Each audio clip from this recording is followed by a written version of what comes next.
guys, welcome to art. Today we're going to do a type of art called found art. Found art is when you take materials that you don't normally think of as art materials and you use them to create something brand new. It's an art that they've been working on for hundreds of years, and we're going to look at some examples, and then I'm going to ask you to do some found art from items that you have around your house. All right, here we go. I'm going to turn you and tip you and bring you up closer to my computer.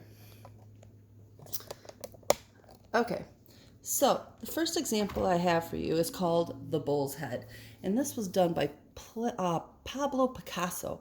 Picasso was sitting at home one day or in his studio, and he was looking around, and there was a big pile of junk, and in that pile of junk there was an old bicycle seat and some old bicycle handlebars.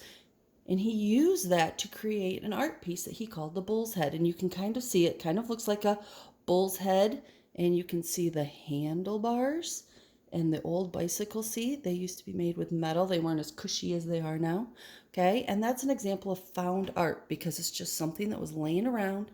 You don't normally use handlebars in a bicycle seat to create your projects in art class. So that's why we call it found art. Another example of found art, scrolling down, is this sculpture. The artist used toys from his children to create this art piece. And you can see all the small toys that he used. Isn't that really cool? Okay, so we can tell it's a dog, but it's not normally how we would make a dog. It's made from watches and McDonald's toys, and there's a toy sword in there, walkie-talkie, lots and lots of toys. Okay, so that's an example of found art.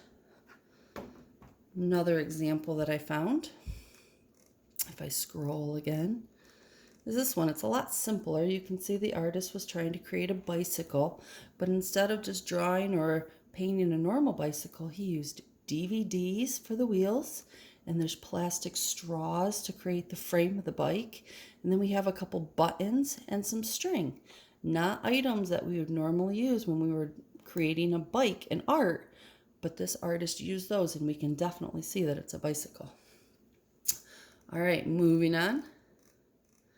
Not all items have to be things that are found inside your house. This artist took some items from outside in nature to create their art. And they didn't really make a sculpture. They didn't make something specific. It's just a pattern or a picture that they made using those items. We can see flowers and shells and leaves, and there's even some seeds, and they used them in a pattern to create their art.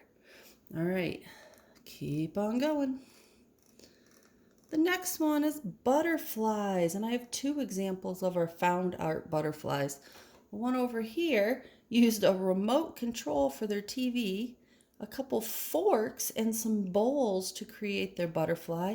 And then this one looks delicious because the objects that they found were fruits from the refrigerator. There's strawberries and blueberries and bananas and pineapple and grapes, all kinds of fruit, and they used it to create a picture. So because it's not materials that we would normally use when we're making art, it's called found art. All right. This week, like I said, I want you to do some found art, and you are going to create your name. Let's see if Mrs. A can bring it up. Create your name using found art materials. So you can pick anything from around your house. And if you want to challenge yourself and make it a little bit harder, you can pick things that start with the letter that you're doing. So for Mrs. A, I just did shoes for my M. I used coloring materials like markers and pens and colored pencils and crayons to make my R. I used Legos that we had at our house to make my S. My dot is a baseball. And then I used utensils from my kitchen to make my A. And I'll bring it up closer so you can see. All right, so there's my Mrs. A. But if, like I said, if you want to make it more challenging, you can use the letter that you're making and find things that find different items that start with that same letter. So instead of using shoes for my M, I could say, the M says, I could use marbles, or I could use markers to make my M. The R, the I could have used ribbons to make the R.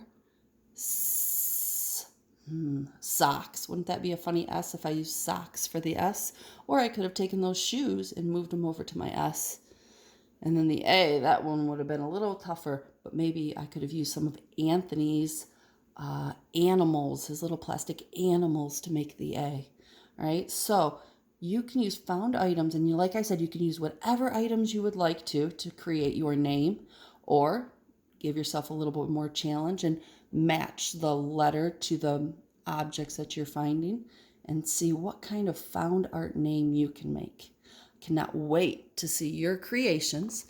Hope you have fun doing it, and I will see you next time. All right, bye.